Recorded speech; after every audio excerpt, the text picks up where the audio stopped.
ഇതുവരെ നമ്മുടെ ഓണസദ്യ നടത്തിയില്ലല്ലോ. ഓരോ ദിവസവും മാറ്റി മാറ്റി വെച്ചാൽ എങ്ങനെ ശരിയാവും?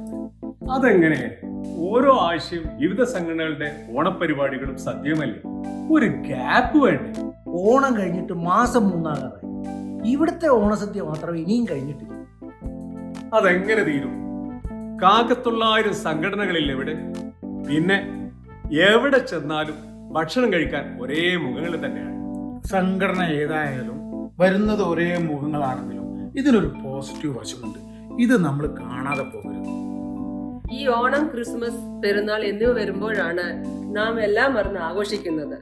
അതും കൂടി ഇല്ലെങ്കിൽ പിന്നെ നമ്മുടെ ഈ പ്രവാസ ലോകത്ത് എന്താണ് ലൈഫ്? അതുകൊണ്ടാണല്ലോ നമ്മൾ അതേക്കുറിച്ച് ആലോചിക്കുന്നത്. എന്തായാലും ആഘോഷിക്കും. നാട്ടിൽ പോലും ഇത്ര അധികം ആഘോഷിക്കുന്നില്ല. നമ്മൾ പ്രവാസികളാണ് ആഘോഷങ്ങൾ നടത്തുന്നത്. നാട്ടിൽ ചില സംഘടനകൾ ആഘോഷിക്കാറുണ്ട്. വീട്ടിൽ പോലും പാർസൽ വരുത്തിയാണ് ഓണസദ്യ കഴിക്കുന്നത്. എന്തൊക്കെ പോരായ്മകൾ ഉണ്ടെങ്കിലും പ്രവാസി മലയാളികളുടെ ആഘോഷങ്ങളുടെ ആ ഒത്തൊരുമ ഉണ്ടല്ലോ, അതൊന്ന് വേറെ തന്നെയാണ്. ഇതിങ്ങനെ തന്നെ തുടരട്ടെ. അതെ, ഞങ്ങൾ സ്ത്രീകൾക്ക് പരസ്പരം കാണാനും ഒത്തുചേരാനും ഈ അവസരം മാത്രമേ ഉള്ളൂ. അതിൽ എന്ത് പോരായ്മ ഉണ്ടെങ്കിലും ഞങ്ങൾ തുടരുക തന്നെ ചെയ്യും.